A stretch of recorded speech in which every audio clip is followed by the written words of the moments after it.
Hey everybody! Welcome to Hang Outlander Live. This week we are talking about episode of Outlander 210. Prestonpans. What is that word? I don't remember. Did we learn about it? What is it? A place? Oh, so that's where the battle was? Yeah. It's town, right? Wikipedia told me this last night as I... Did it tell you how to say it? Well, actually, wow. Katie, will you act? Well, actually, yes. It's the town of Preston, and it's Pans, I think, because it's on a plain. So they call the battle Prestonpans. I just read the chapter. That's the only reason why I know that. I'm seriously not a huge fan. So it's not even like Prestonpans. It's Prestonpans. Yes. It's worse. Well, I don't. That's what they said in the show or in the episode. They did? I don't even remember. I must have missed it. You know, I was cooking and stuff. All right, so now that we didn't get that out of the way in the beginning, so I didn't have my intro right, we're starting over. Hey guys, welcome to Hang Out with 10, where we're discussing episode Prestonpans, which just makes me laugh. We are here tonight as a group. We've got Katie from our site, That's Normal. We'll let her introduce herself in a second. We're back with Laura from Hypeable.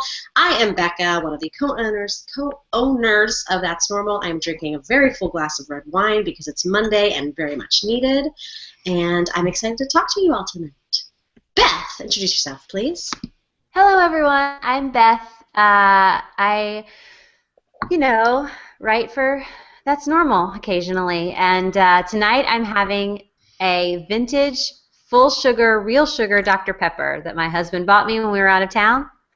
I don't know. It tastes delicious. It's really actually making me really happy. And I'm giving away something from my own stash of things that I own that I've never opened. Comes this beautiful Diana Gabaldon Outlandish Companion Volume 1. Woohoo! Yeah, you get to have it because I've never read it, and I got it in a swag bag that I'm now bequeathing to one of you lucky viewers. So hashtag Hang Outlander and talk to us online, and we will pick somebody that we like, and you'll get this direct from my house with a little note from me.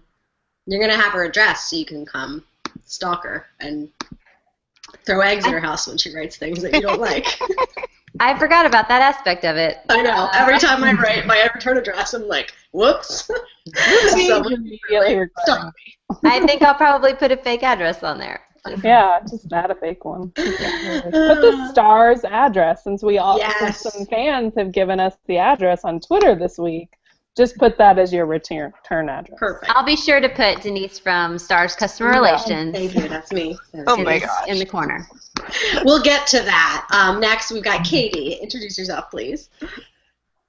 Hello, I'm Katie. I also occasionally write for That's Normal. I recap this episode, so I had to pay attention. So unlike previous episodes where I've been live tweeting drunk with Heidi or Julie, I actually had to pay attention. It was quite a different experience. We're glad that you did. You had a great episode this week. And Laura. Hi guys, I'm Laura from Hypeable. Happy to be back. I am drinking Bailey's Irish Cream mostly because I was too lazy to open a bottle of wine. And yeah, excited to talk about an episode with you guys. It's been a while. Yes. Yeah. We are very glad that you are back, Laura. And Nikki. It's me. Hi guys, it's Nikki. I'm the other co-owner of That's Normal, and I don't have a drink, so I will live vicariously through you all. And just a reminder, tweet us using hashtag HangOutlander. How Outlander? I was trying to yell Outlander. And sorry guys, was not Scottish. Hang Outlander is the hashtag, and we'll hopefully mention you. Yeah, absolutely. Funny. Anna Serene actually tweeted us already, to me specifically, and said, just say Prestonpans in a British or Scottish accent and it'll sound better, she promises, so I'm going to try. Prestonpans. Oh, sounds a little better. Prestonpans. There you go. Not doing Southern. That was good. Totally fine. Well, we realized we get some YouTube comments on this because this hangout is hosted on YouTube. That's where it lives for eternity before we turn it into a podcast. So people comment, and we don't always read them or respond to them because half their time they're like people saying things like "you're stupid," which we just send to each other and we have some laughs. But this week we had somebody who commented a ton about last week's episode, and one of her comments was, so basically for the first 15 minutes you guys just talk about whatever you want to talk about. You don't talk about the show. And I wrote back, yes, precisely. So thank you for your comment, and we're so glad that you're reading and watching. And we are now going to talk about something unrelated to the episode for the next 15 minutes. So hang in there, guys. I don't apologize for this segment. It doesn't always happen. Sometimes we delve right into it. Right. But Did I apologize? No. Sometimes we just want to talk shit, so buckle up. Buckle up. This week the shit is important and show related, so get involved. So here's the thing, you guys. There hasn't been a whole lot of Outlander drama necessarily going on, but I think lately, this week, it kind of came to a head. There was some big drama going on, so we needed to really get into it, and I think we need to talk about it. Here's the deal. There are factions, like shippers, non-shippers, and there are people in between, and they have been fighting this week, specifically. So Terry got involved. William Shatner got involved. It was a big thing, and most of you saw it. And I don't know if you're upset about it or you care about it or not, but here's the thing. William Shatner's Periscope videographer, said that he and Terry were building a coalition to figure out what the fandom guidelines are in order to get people to treat each other kindly. And he wanted to get a representative from the shippers and a representative from the non-shippers to come to him so that they could make a fandom guideline pact. And of course people are like, we don't want your fucking rules, we'll do what we want. And other people were like, that sounds so great. I suggest you talk to Perv. And everybody's like, what? It's been bananas. So, okay, what you can't see if you're listening at home on the podcast or you're just not watching us is Nikki and I are muted and we're laughing hysterically. Katie is also muted and she's just sitting there with a big smile. And Laura is like, with the biggest WTF face, just nodding and nodding. And it is awesome. I just tweeted us. Periscope videographer, words Beth just said. He has a verified account. Things you miss when you're stuck with an auditor all day long. I mean, I didn't see any of this go down. This would have been a lot more fun than me with the auditor all day, I assure you. But it really is not fun. It really is not. I'm just sort of vaguely amused/horrified that Bill Shatner is going to save the Outlander fandom from itself, because clearly we need him to establish fandom rules, because that works so well in the Star Trek universe. It's his Periscope guy. Well, no, Shatner was involved in it too. He was talking about it too.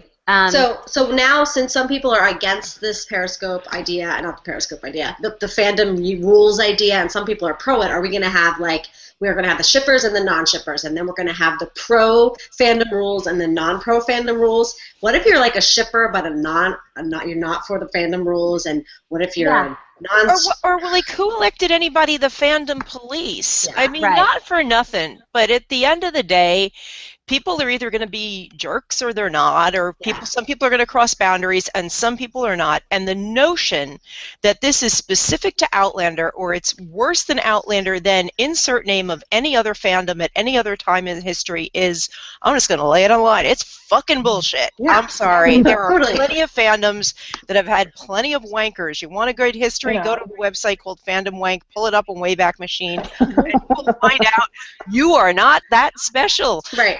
Fandom wank. And I'll just say this, if anybody's fandom police, it's us. We tell you what to do. Duh. I mean, the other thing is, who's going to police it and then wait to encourage people to have sock Twitter accounts? Like, I'm just going to get on my fake account and be anti the coalition, and then... Yeah. I mean, at the end of the day, the only person you can police, or probably should police, is yourself, unless somebody is doing something incredibly illegal and threatening, then that's an entirely other matter. But, I mean, at the end of the day, you're in charge of you. You know, just... I wonder, I think this is obviously a thing. It's in the fandom. We see it, et cetera, but I don't think it's as big as anybody thinks it is at all. No. I think even if it's a couple thousand fans, which I don't think it is, that's not big compared to the millions of people that watch the show. And exactly. I couldn't agree with you more. It's a small segment of people, and you don't have to address the crazy, or you don't have to give credence to somebody who's got a big mouth. Don't address it if you don't want to deal with it. It's not that hard. Yeah. And I'm going to go ahead, Nikki. I was just going to say, how many of us are probably way in the fandom than most viewers ever would be on Friday, still didn't know really what it was about, what the root cause of it was, and why everyone was freaking out. So it took me no one cares. Yeah, it took me a good yesterday because, you know, it was a Sunday, and what else am I going to do on a Sunday? A beautiful day in Philadelphia. I spent, I don't know, at least an hour falling in some Tumblr hole of shippers and non-shippers. And it wasn't until I did that exploration that I really understood what happened. I had a pretty good idea, but then I saw the screenshots and I saw this or that, and I realized, oh, okay, this is where it came from. This is who that person is that I've heard the name, but I didn't understand because they changed their Twitter name 3,000 times because apparently Twitter will keep ISIS accounts live, but if you complain enough about a fan of Sam or Katrina's love enough, they'll shut that account down. That ISIS is fine. So look, if you go any farther into, I'm going to debunk just a little bit of it right now because William Shatner, you guys, come on. This man has 2 million Twitter followers. He's freaking Kirk, Captain Kirk. He is only fanning these flames because he can, and because he's done it in several other fandoms, and because he wants you to come see him at the next con. And he figures if he's friends with Sam, he'll get Sam's fans to come sign something. So quit encouraging him. Unfollow him unless you actually like him and Star Trek. He doesn't have anything to do with Outlander, and he isn't your friend. And don't go encourage his videographer, his buddy, or his whoever Paul is at his 15 minutes of fame. If you go back and look at his Twitter feed for any length of time, you'll see a bunch of other fandoms, big fandoms, fandoms that have big ships, fandoms that have big fights, and that's who he's talking to. So they are playing you. Quit talking to them. Yeah, look at his... A pair of 80-year-old men are playing. Like, yes, right. Congratulations. Let it sink in. Two guys at a horse somebody barn has got to be internet savvy for the octogenarians, and Shatner's representing for all of them.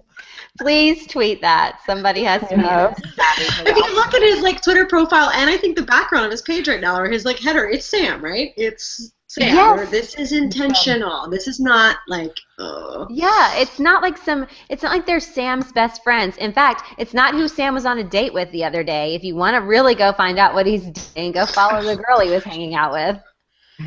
Oh, goodness gracious, you guys. I mean, honestly, I feel like I feel like there only needs to be one rule, which is as soon as you tag in someone from the show, you've gone too far. Yeah. As long as it's in between your people and you're talking whatever shit you want to talk with, the 20 people that you hang out with on Twitter, you're fine. But as soon as you tag in Sam, as soon as you tag in Kate, as soon as you tag in Denise at Star's Customer Relations, you have then crossed the line. Yes. Okay, so context for that, I don't remember what it was. I think it was in my Tumblr deep dive. I saw somebody said, guys, I just spoke to the most wonderful woman at Star's Customer Relations. Her name was Denise, and he's going to get to the bottom of this. And all I was thinking was, oh, my God, they called the 1-800 number on when you're on your internet provider and your Stars thing didn't work, but you paid the bill last month, and Denise picked up the phone, and that poor woman, it's probably the best day of her life because she wasn't talking to some poor intern named Denise. just They actually got it wrong because it was actually Dinesh. They were actually calling it Calcutta. They just misunderstood the name. Oh. Here's the thing. There's an actual contingent of fans right now, and some of them have been tweeting at us in our @mentions, who are daily tweeting Stars PR and Outlander Stars and Meryl and Chris Parnell, who's not even the producer on the show anymore, and like a ton of other people saying, this is your daily reminder that you have not addressed this problem of misogyny. Nor are they going in the to. fandom. Nor These is are it their big place. boys, or like honestly, big boys and big girls, not their circus, not their monkeys. You know, it is the Twitter feed. No publicity is bad publicity. Guys, it's their Twitter feed. The girl who does the Twitter feed out of the 12 girls that do the Twitter feed don't have the right to say anything. And even if they did, they wouldn't tweet it. What is wrong with you? What are you expecting them to do? And the fact is that your shipping crisis does not per se, is their shipping crisis. What is reached critical mass in your life probably isn't even a blip on their daily radar. It may be an eye roll. It needs an emoji from them. It doesn't need a response. It needs an emoji. And I think one of the things that I keep seeing in our timeline are people tweeting at us in response to the post we wrote, which was a pretty comical look at this whole thing, as we do, was just, we just deserve an apology from Sam and Katrina for, no, you don't. They did nothing wrong. It doesn't matter if they're friends with someone who's an idiot. Like, they don't have to apologize to you for anything. If you want to get up on arms about William Shatner, okay, you can. But you shouldn't. You should find something better to do with your time. But Sam and Katrina, Sam said what he should have said. Or he didn't need to. But, I heard there's a lot of drama. I'm staying out of it. Great thing to say. And Katrina was never involved in the first place, but somehow got dragged in. And here's the thing. You don't deserve anything. You're not required anything by these people at all. They are strangers to you. They could do whatever they want, and it doesn't affect your life one bit. You get to choose whether or not you watch or don't watch, and you don't need to tag them. You're not important to them. I don't think people get this. Like, they don't realize that really all they want, the whole thing, is they want recognition from their idol. They don't know who you are. You are a collective whole to them. They love the fans. All the fans. The fans. Yeah, I love that. The collective whole. It's a great way of putting it. You are not special. You're not the snowflake that you think you are. And the recognition from your idol that you've pedestalized all of this time is not going to even be enough for you. Then you're going to want more recognition, or you're going to want him to have said it a different way. Stop. Check yourself and go back to your real life and quit tweeting at them and quit making huge deals out of things that are really a problem with your psychosis. I think the thing that worries me is that the fans want a response from Sam and Kate, but they also want a response from Stars. And if Stars responds, then that sets a precedent that they owe fans any sort of explanation when they don't like how an episode goes, when they don't like when someone's cast, when they don't like what Sam does in his real life. Who cares? They owe you a TV show. And at that point, you're pandering to a vocal either minority or majority, and that's not in the business of what a PR department's going to do, and that's not what an actor or an actress is going to do. They're just not going to. They're going to do the best job they know how to do, irrespective of who's tweeting them something. I mean, honestly, they could just delete the Twitter. I mean, how many people have we seen that have either just stepped off of Twitter entirely, or it's now taken over by an antiseptic, intern or PR rep who tweets generic blah blah stuff, a couple times a week, That's what it comes down to. It's nice enough for them to allow a small glimpse into a very small part of their life. They're not giving, you're not their mother, you're not their sister, you don't know them. I saw a lot of things on the Tumblrs that I was looking at, people upset because they've given to the charities that Sam and Katrina support, and being like, we've given money, and then responses to that being like, if you've given money for any reason and then these people have hurt you for some reason, these stars, well, I'm glad that you gave money to the cancer charity. That has nothing to do with that. Like, it was just the most irrational, and exactly what you said, Beth. They're not giving money to the charities because they also care about the causes that Sam and Katrina, some of these fans, care about. They're doing that because they hope that brings them closer to that star. And this is, again, not unusual in fandoms. This is not unique to Twilight. See? Exactly what I just said there. This was not unique in Twilight, and this is not unique in Outlander. It only took us 21 minutes to mention Twilight, you guys. You know what would be unique, and I might be wrong about this because I haven't been in that many fandoms, but I would think that an actual response from the network would be unique. It would. Yeah. I don't think that's happened. Never responds about the personal lives of their stars. No, never. They never do that. Never. I mean, sometimes in a very loose way, networks at like an event like Comic-Con may loosely reference, yes, the fans in the series are very passionate. We hear them on Twitter. They will never, ever comment on the personal lives of their stars. Number one, that would be a huge violation of the stars' contracts with this. I mean, they don't do personal lives, you know. The days of the 1940s and studios setting stars out on dates to bolster their careers has kind of fallen by the wayside, guys. If that happens, it's between the stars themselves. The studios aren't in the business of playing matchmaker. And look, I get it. I've said this many times. I understand what it feels like to be a shipper and not know what your emotions are doing. Okay, my tagline is "Your ship chooses you." A lot of people really don't have any control over the fact that you really have a physical, mental, emotional response to two people either being together or not being together. Sometimes that's a real thing. I want you to know it's not a healthy thing. And if you're still feeling that, if you're feeling like your neck get hot and your heart start to beat if they're not together, or somebody tells you they can't be together, or you see a picture of Sam with another woman, or you're just upset that they lied to you or whatever, if you're having like an actual mental, emotional response to that, you need to step away from it completely because it's not good for you and it's not good for anybody. Except for us, because it's really fun to watch. Right. I'd like to go to Twitter where Molly says, I like fandom drama because much like watching The Bachelor, it makes me feel better about where I am in my life. Exactly. That's true. That doesn't mean that we don't need to pray for these people. Right, exactly. Oh, come on, Beth. You want to throw a bless their heart in there. I could feel it. Bless their heart. I would never say it like that. Oh, God, I'm sorry. How would you say it? I don't say bless your heart. No, you don't. No. That's too passive-aggressive for me. I tell you that you have psychosis issues. There you go. Oh, bless your Direct heart. path is best. Bless your heart. You got a psychosis issue. Today I think I told somebody, like, so what's your level of self-awareness?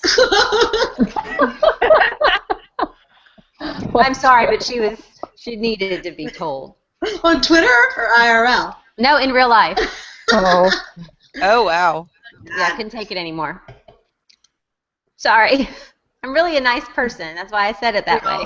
We're not going to get nice responses to this, but that's okay. That's we understand. All right. I think going through a psychotic break. Right.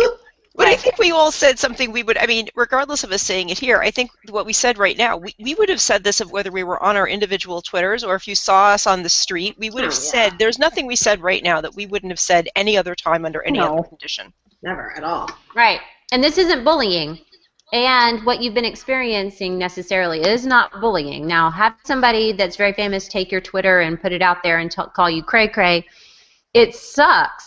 But he didn't actually sick fans on you. That's just something that they used to do, and he did tell them not to go after people. So you're taking it to an extreme level that's not really there. So I'm sorry, but you need to back off now because we're sick of it.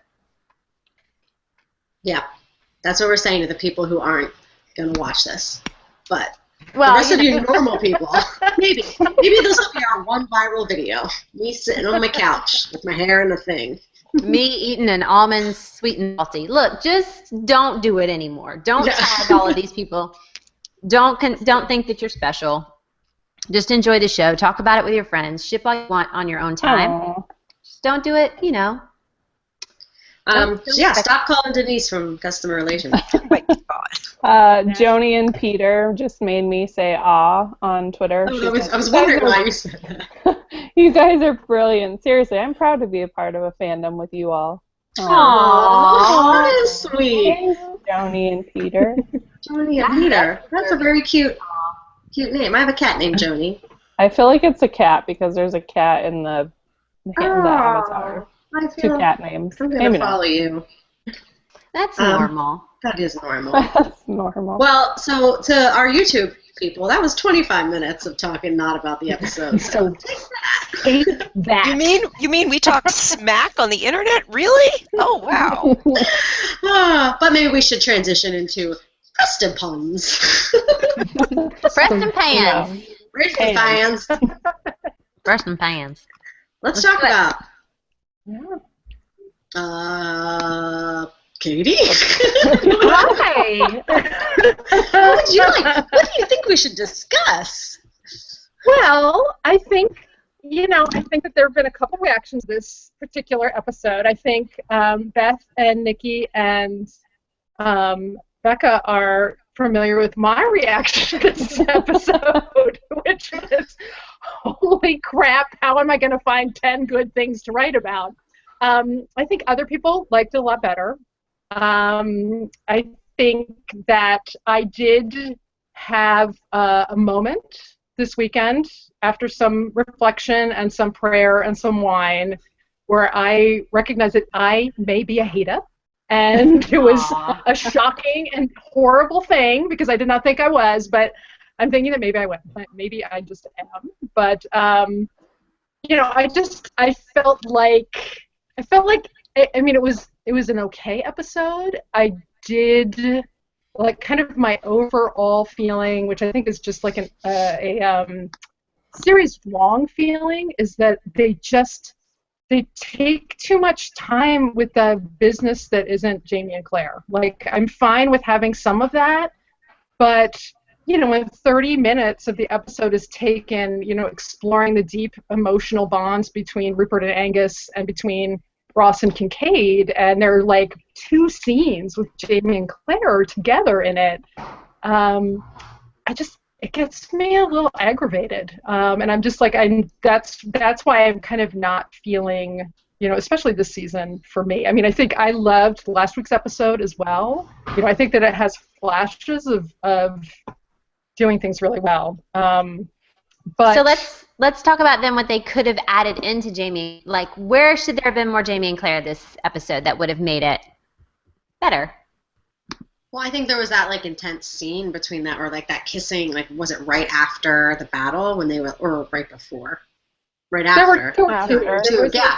Like one of them, maybe we should have gotten a little alone time or something. Like people have said, right? When's the last time they've had sex that we've known about? Yeah. Obviously, we're not. Right. That could have been just. Again, this show is built so much on like Jamie and Claire and the sex and the sex and the sex, and we are not seeing that. Right. Or even beyond that, there are characters that we're sort of emotionally bonded to. Like I liked the moment we came to Fergus and saw, Fergus at the end in saying, my lady, I think I killed a man, and that bond between them. I would love to see some more of that, because we've built a real strong bond with Fergus and with Claire's like very motherly reaction to him. I would have liked to have seen a little more of that kind of thing. Like, I get it, people die in war is unfair. I don't really care so much about Kincaid. I could have done away with that. I did kind of like the Rupert and Angus it went on too long. I definitely agree, but I kind of like the Rupert and Angus where you sort of were being set up to think that Rupert was the one who was going to die, and it was actually Angus instead. So I kind of liked that twist on there. But I agree, it went on too long. We could have just synthesized this down a bit. Yeah. I was thinking about Fergus. My thing about Fergus is those were great scenes with him. What in the world? How many times is she going to just pull him to her breast as her only comfort? Like, have you ever gotten down on a kid's level and looked them in the face and touched their face or wiped their hair or, like done a million other things that are comforting, held their hands and talked to them? So many other things that you can do that are comforting to a child besides this. Get in my boob and let me rub your head. I mean, it's the weirdest thing that she did like 8 times. And the downside for this, for Roman Baru as a teenage adolescent male is what exactly I just want to ask. He's hitting his peak now. It's all downhill from here. Nikki, what's up? I think there were comments in the on both the post and on Twitter that he's getting group time than Jamie is, which is just spot on. I think that it was really lacking in this particular episode, especially. I think I made a gigantic mistake by reading the chapter before I watched it. Yeah. And it was so funny. That's the thing that I always forget when I go back and read Outlander, is that it's hilarious. It's a very moving chapter. It's scary. It's, people die. Things are really sad, but it is really funny. And I hate when I go from the book and then I go to the show and, there's the potty humor with Rupert and Angus. There was the, this hero shat his pants. There were a couple of funny moments, but it just doesn't have the the rhythm of just the constant humor and the humor that brings Jamie and Claire together. That's what, where their relationship is revealed in kind of every single one of those little moments. And there were none of them in this particular one. I think you nailed it exactly. I think they haven't discovered their rhythm. They haven't just gotten, in step with the storytelling, and we're how many episodes into the season? I don't know if this one's going to land. They just can't find a rhythm with this story at all. That said, I don't think it always has to be physical. I just don't ever think that there's Jamie and Claire connection longer than 2 seconds, longer than him giving her a hug. There's nothing further than that. One of the best moments of the entire episode, which I actually kind of enjoyed this episode. And I think it was because there were other characters that you actually related to than I actually bonded to. My favorite scene in the entire episode was that very final scene where you see, is it Rupert? I think it is, the big guy. Yeah. And they're singing that song, drinking song about death, and we're getting over it. And you just see his face, that moment of realization, and they cut, and I was like, oh my god, that was a really great storytelling moment, and we haven't seen that from other characters at all. And I think, when that kissing scene, I was debating whether the Jamie and Claire, whether to include that in the top 10, but I realized that because so much of the episode was spent, looking at the emotional bond between Rupert and Angus, that I would have been much more moved if they had gone at it at that point. With Jamie and Claire, of having had no connection at all whatsoever, that kiss was it just didn't have the power it could have had if a lot more of that. This is the first battle.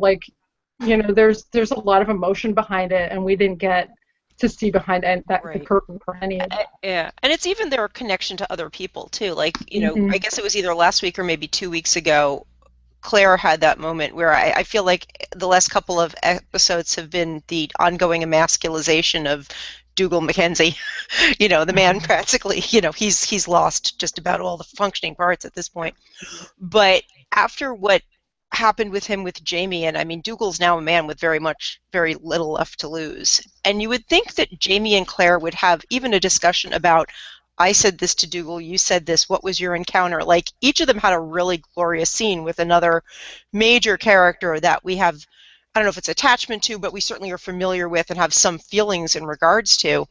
But there's no follow-up. It was just left as Claire's scene with Dougal and Jamie's scene with Dougal and even the prince's scene with Dougal, but they're not all, they're not, clearly they would have some thoughts on this together, and it doesn't seem like there's any interconnection there.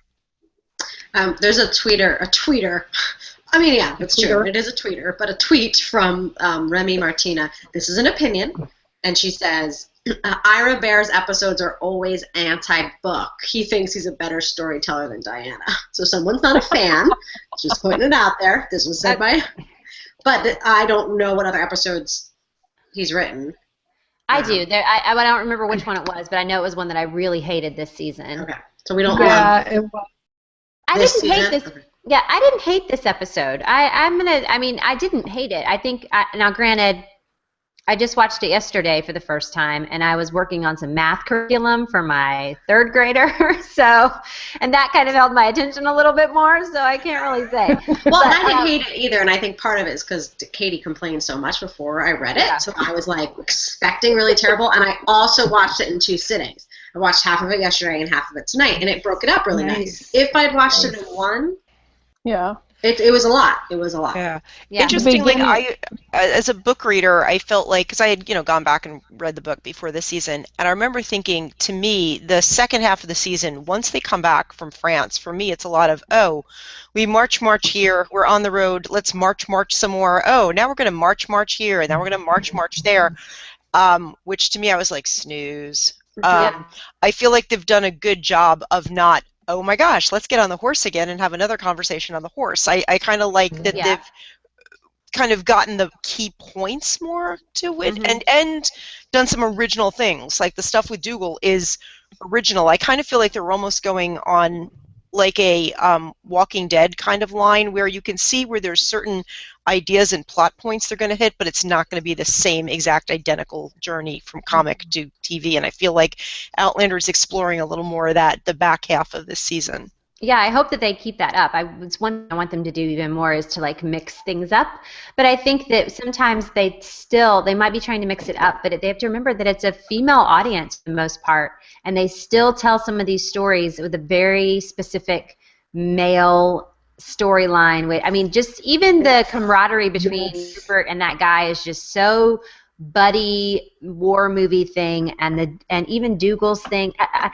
Even the battle, people were talking about how great the battle looked, and it actually did look really great. I felt like the mist was cool and the blood spurting was cool, but some of it also looked really stilted, like the way they were killing people looked really strange. And I thought, why not intersperse some of this with Claire working on bones and fixing things in the hospital and keep going back and forth? Give us something that relates, that's a totally different way to tell a story that gives it from the female perspective. All of those women... Go ahead. No, I was just going to say, I thought there were, like, some lazy choices they made. Like, I thought they were going to do really awesome when they were leading up to it, and they were, like, showing those women anticipating what was going to happen, and then they would go to the battle, and then they would jump back, and she would be like, you go do this and do that, and then they finally hear, all the battle noises start, and I was like, yes, this is going to be amazing, because then they're going to go back, we're going to see someone get injured, and we're going to feel that first, like, rush of them bringing someone in. And they didn't do it. It was just like, fast forward, we're already working on guys, like, no big deal. It felt like all of a sudden we missed the line between Claire preparing for battle and Jamie preparing for battle.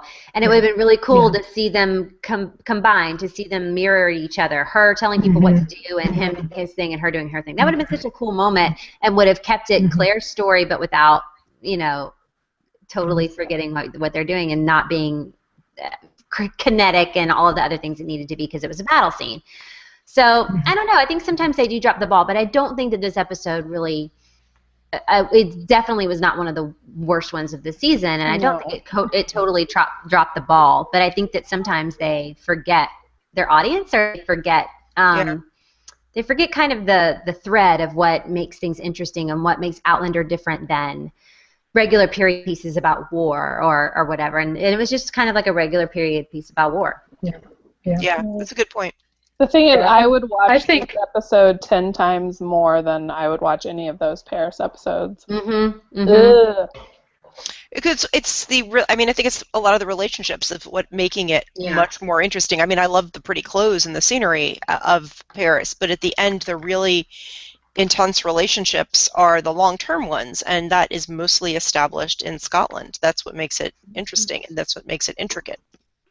Katie, was it in your recap where you, or somewhere else, somebody talked about how there's a moment where Jamie actually takes one of his kinsmen out in the book, and he dies in his arms? Yeah.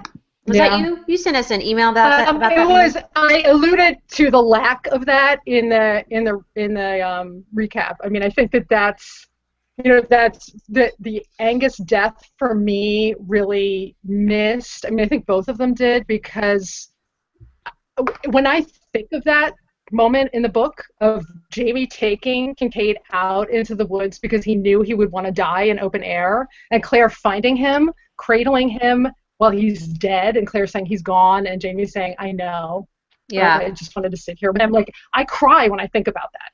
And I did not, I was, kind of sad, but nothing had that power. And I think that it goes back to what you just said, Beth, about kind of the more male lens that they're showing this story through. They don't trust the quiet moments to have the power. They're trusting kind of the surprise moments, the gotcha moments, the, things go boom moments to move the story along. When that moment, it was like, I can't remember, someone did tweet, that was what made her love Jamie, and I totally agree with that. There was this incredible piece of him being the commander of this army and taking this guy out because he was a kinsman and he was a tenant, but he was an unknown, and he sat with him while he died, and that is like, just hit you right there. And and he just didn't trust that to work. Yeah, I agree totally. There's something about even just look at the show as a whole. Take the thread of the whole season. You had Jamie start out with this horrible, horrible trauma. Where does the rest of his arc send him? How is he getting over that? Like, was that over in France and now we're not going back to it? But how does that play out when he does have to watch a kinsman die and he does take him out into the air? How does that feel to the Jamie that we saw in episode 1, right? Mm-hmm. And how did those things work out? And sometimes I think they just don't write with that whole thread in mind, and it's sad, and it bums you out when they miss opportunities and you really want things to be as powerful as they are in the book. Then of course there's the whole it can't be just like the book, but no, we just want it to be really good. Like it doesn't have to be just like the book. Just make it really, really good. Exactly. To watch. And I keep thinking about what Sally Potter did with the Orlando movie. Interpreting that Virginia Woolf book for the screen. It wasn't like it was nothing like the book, but it got it. Like it got the core of the book in such an amazing way. And I don't care if they do everything in the book. And as a matter of fact, they can cut a bunch of stuff out. I'm fine with that. But to kind of miss that that core piece of what it's about is really, it just frustrates me regularly. Yeah. Yeah, that's kind of our biggest frustration sometimes. It seems like they just don't get it. Like, you just don't get it. Like, you're missing it somehow. And all these other little elements. It looks like Outlander and it smells like Outlander.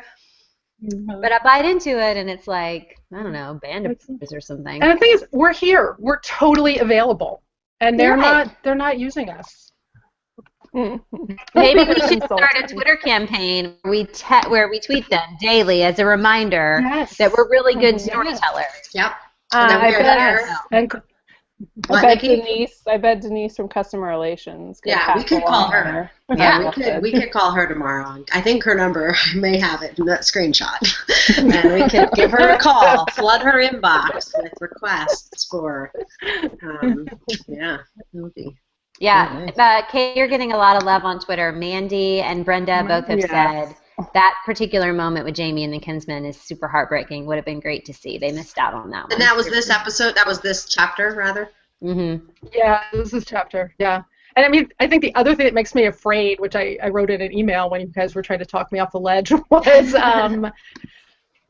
Rupert's death in the book is incredibly powerful. And I'm just are they gonna shortchange that because they did that thing with Angus, and so now. Spoiler alert. Spoiler alert. Rupert's gonna kick it too. It's all right. A lot of people kick it. I don't know. We do know what happens. Everybody. Right? Yeah, you do know history, right? History has not changed. Yeah, I was going to say, as we march towards Culloden, there's no happy dance at the end of Culloden. But nobody got the impression this was changing history. MacGyver does not come in and save the day. No. I think we're going to get to the, I go back to the beginning of this series where you got Claire desperately shaking somebody and going, who won the Battle of Culloden? Who won the Battle of Culloden? And I think certainly part of that is going to realize that she did not save history, but also a lot of that is going to be realizing that almost everyone she knew died and died horribly. That's, history did not change. Yes. Yeah, and I think when they say that in this episode, when she looks at him and says, I was right about Prestonpans, so that means I'm right. And I think that there's that moment, and I'm glad that they didn't spell it out. Thank you, God, there was no voiceover and no really obvious. I am realizing, and I knew I was right. Yeah, and I knew that they would all die. Yeah. But you can see Jamie and Claire looking at each other, going, "Shit, other people that we love are going to die, and it could be you, and it could be Myrta, and, and it's you can see it in their eyes that they're recognizing it, and that's really super heartbreaking. But and it's not like it's just a military defeat, and we hand in our weapons and everybody goes home, and they were decimated on the battlefield, and then the English army proceeded to slaughter everyone in the Highlands. I mean, it's just, and the rule went on like that for about 40 years. I mean, it's just, it's not just a defeat, it's a complete scorched earth policy. Yeah. There's a good question from one of our writers, Danelle, on Twitter, asking if we know if the show's writers have read the books. And I think they tweeted that. I sure freaking hope so. Yeah, they have. Yeah, I think they tweeted out with it, or they have over the years. Yeah. At the very least, the head writers and the producers and the executive producers have read them. I actually think that was a legitimate question. I don't think she was being sarcastic. Have they read the books? I think it was like, have they read the books? So that's sad. I mean, not for you, Danelle. It's sad that you had to ask that. Yeah. It makes you wonder sometimes. I think that there are people on the writers' team who have not read the books and who have not read past the book that they're working on now. I think most of the actors have not read past the book they're working on now, and that is not unusual. Actors, I'm okay with. They're given scripts to work with, and it's obvious. It's very, very obvious with Sam particularly. You can tell that he uses the book a lot for Jamie. There are things that he does that are Jamie, 100%. Like even this episode, he's holding his hands really stiffly and rubbing his fingers together and doing that Jamie thing. He does stuff that only he got from the book. Well, he got the copy where Diana wrote Outlander from his perspective, right? Just the first midnight Jamie. Midnight Jamie. Midnight cop stand. Oh, Laura's missing it. Laura missed it. Aww. But I made a midnight sun joke. he does do that. Like Katrina doesn't really. I don't know if she's pulling a whole lot from the books, but you can tell that Sam is specifically, and so I think that's a good thing. But I don't think the actors have to read the source material. No, and a lot of them don't like to get too far ahead of it. They're afraid that you're going to start playing the end rather than the moment where you are now. Yeah, I wouldn't want to do that either. I wouldn't want to know. Yeah, totally. That's why I don't watch. I mean, I don't read. I don't watch the show. I don't watch the show. I just read the chapter. And then I don't want it to spoil it for me. I don't read usually before a book or a movie or anything. I don't like the fact that you did that, Katie. No wonder you did not like this episode. Yeah, I think that really changed. Mistake, girl. Yeah, that's a newbie move right there. That's gonna F you up every time. Don't ever. I mean, you could read it 6 months ago. I mean, you could have picked up Dragonfly and read it 6 months ago and probably disliked this episode. I mean, if it's fresh in your brain, it's gonna be disappointing, I think. Yeah. I also think like starting some sort of business where I could like call you and you could say really bad things about the episode to me, and then or like I guess people don't call people anymore. Like text, and you could like text how horrible it is, and I'll watch it and be like, oh my god, it wasn't that bad. And I think that would be actually a really great service. So if anyone wants to you could Snapchat and teach Shatner how to use Snapchat. There you go. Snapchat videographer. Gonna have to hire someone. Oh my god. Periscope how bad it is. Brenda wants to know if we think Diana's episode will jump the shark or will it be verbatim from the book? I think it'll be in between the two. I'm excited about Diana's episode. I can't wait. It's going to be banana sandwich. I didn't watch any of the previews, and I don't remember. Don't spoil anything, what is next? I can't remember either. Where's the preview? Yeah. Can someone tweet us the link? Because I had to watch it online last night, and there was no preview. Yeah, there's no preview after my episode. Somebody will actually tweet us. Yeah. I mean, I did ask, I mean, that was the one thing that I got to ask Ron Moore when I interviewed him and Meryl on the red carpet. I thought, let me just ask him about Diana Gabaldon, who's now their screenwriter. And I said, what was it like to work with Diana Gabaldon, the writer, who's now become your screenwriter? And he was very complimentary, talking about, and Mary. I mean, What if he wasn't? I know, right? I will, and I don't think I think I was like the first person to ask that question, so you could tell it wasn't like the canned answer that he had like prepared for the other 10 people, who said, "So, what was France like?" Who were just before me, but like Meryl does a lot of like head bobbing and everything as he's answering the question, but he was like very complimentary. He thought she did a really great job the first time out, and like she walked through the whole like real process. It didn't sound like there was any kind of, oh, don't give Ms. Gabaldon any notes, anybody. Like it was definitely a collaborative process in the writing room, and it was very much critique and revise, hone, come on set, take a look. I mean, it seems like she was just one of the writers, so to speak. Do you think that she got a union rate? Well, being serious. No. I bet you she probably did, because I think it would be a heck of a union violation if she didn't. So she's not in this screen. No, but I mean, by the fact that she wrote an episode, she probably had to join. You think she got? Oh, really? She would get more. She wouldn't get base rate. Right. No, but yeah. Do you think she had to join in order to write an episode? I'm darn sure she did. Even though it's production in Scotland, that's what might be how they get around it. Might, but I bet you she did have to join the union for that show. Good for her. My southernness feels icky talking about how much money she made, so let's move on. Oh my God! All the things that Beth feels icky about. She'll talk about how she thinks she's a dominatrix. I would never mind. She does not think that. Oh my God. Not me. Not at all. I think Diana probably. Oh yeah, I didn't say Beth is. I think Beth might think she's a dominatrix. I'm not sure. It's latent. She definitely is. I have this latent desire. No money, we must not talk money. money. And rates, the more we normalize it. So That's right. talk about it. That's true. So next week that we've been told is the church. I guess Dougal and Jamie and other people are caught in a church, and they have to find a way to get out. Yeah. And the Red Coat are coming after them. So they've been separated from the army. Next episode, and Sandringham is back, I think, next week. That would make sense. Yeah, that's going to go down. So it's going to be. I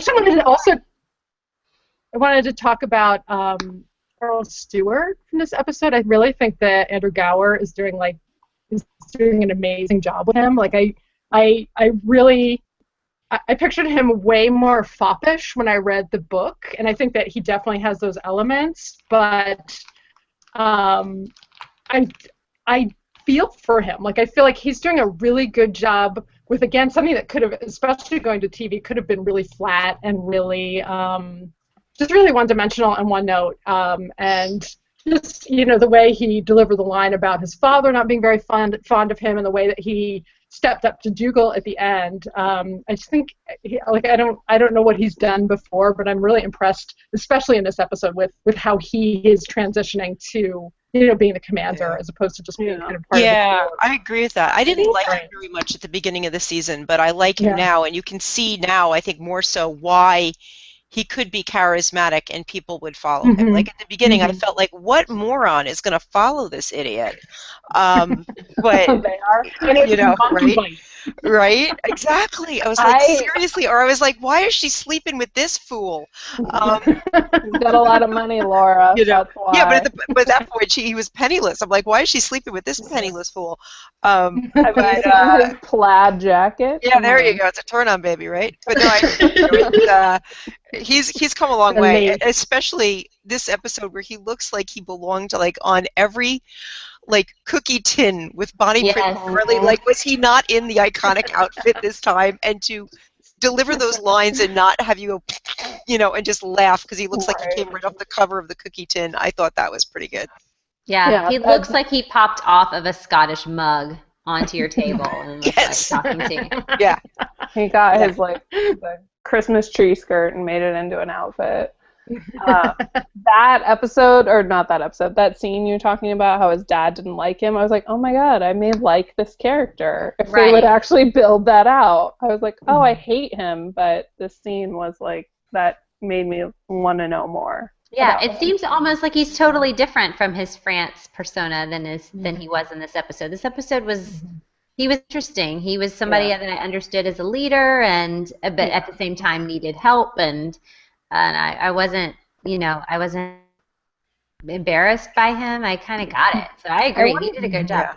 I wonder what order they shot in. If they shot the Scotland stuff before Paris, or it was all intermixed, or anyway. I don't know. I think it was fairly chronological. I want to. Yeah, I think so too, because the Prague stuff was all France, and so they did all of that early on. And I know 9 and 10 were shot together. So I mean, I think that for the most part, they're doing it pretty, pretty much in order. Okay. So who knows? But he did a good job. I was impressed with him. Ashley thinks that there's definitely going to be sex in there next week because of a Diana episode. Oh God! What? Diana writing a sex scene for Sam and Katrina. For like specific people now. It's not just a book. It's real people.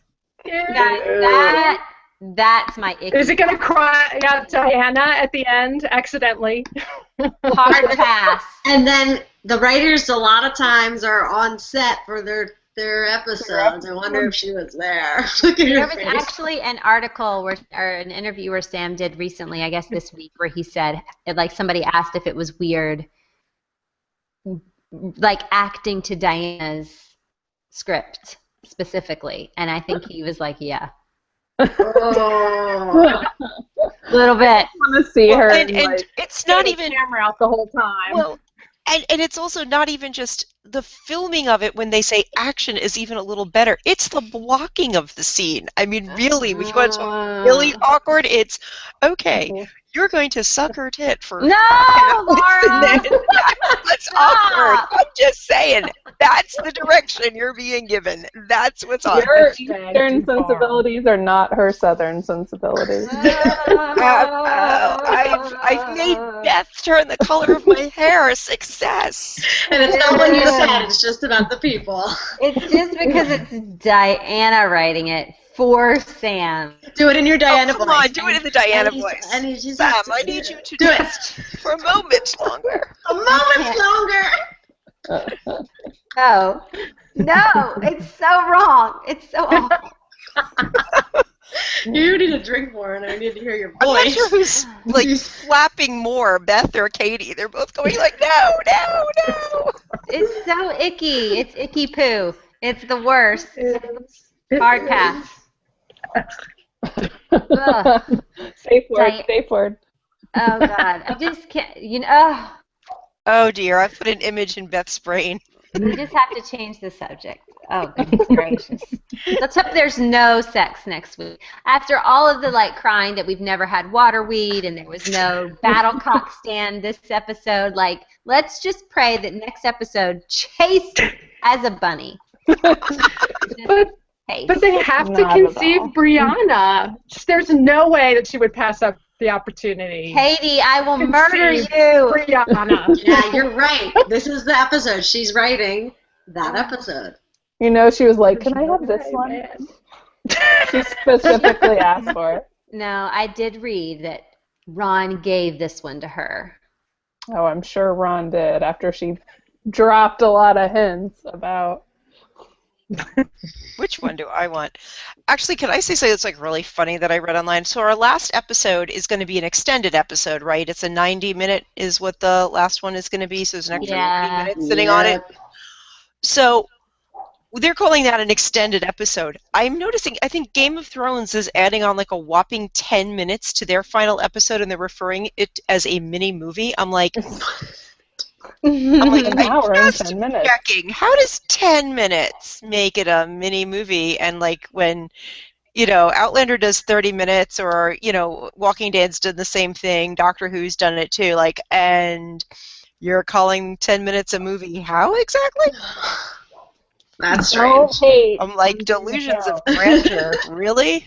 Don't hate, Laura. Oh, well. I just had to get in the story. You missed our conversation about Game of Thrones last week, Nikki. We talked about, I don't remember, someone had a problem with it on YouTube. And then they can just stick their problems in my wine glass.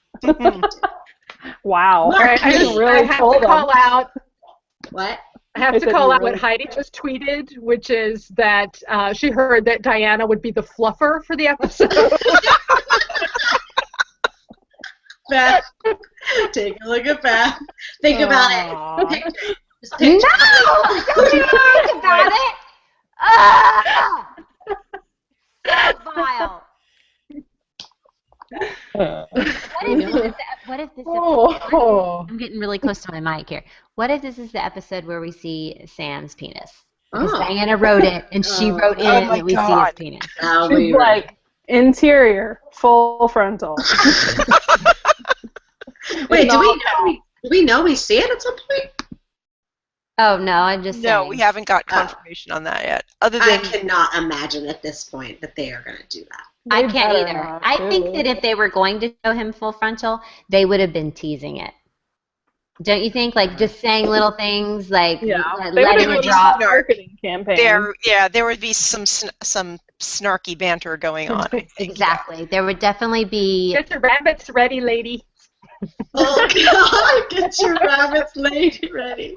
There'd be some. Charge the bunny. Make sure your heart medication is up to date, ladies. That's more likely. Oh, gross.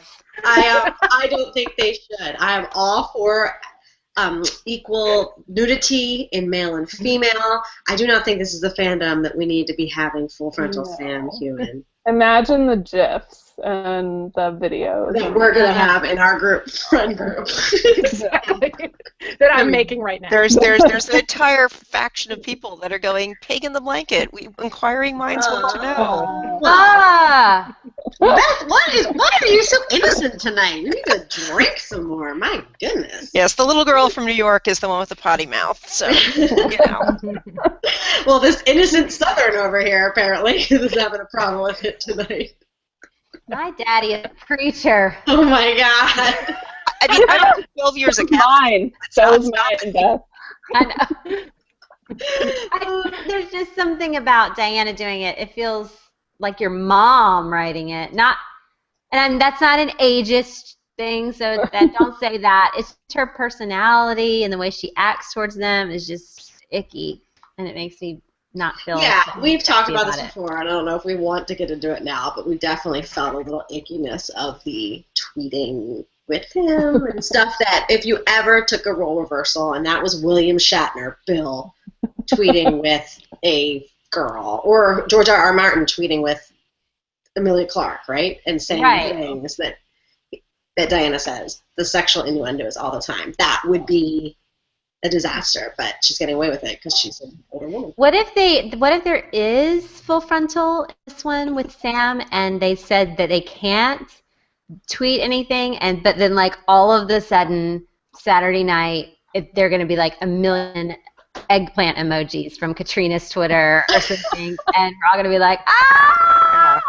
Well, there's no surprise because they let it out like Thursday. Right, exactly. Well, and the thing is too, a writer might write, interior pan in, they are making passionate love, but you don't, as a writer, choreograph how that happens. That's up to the person directing that episode. So she could write something like that. It's up to them for how far they want to go with that or how artistically they want to do it. Not for Diana, Laura. No, not with Diana's room. She may be watching it, but, yeah. Yikes. Shall we announce our winner? Yes, let's do it.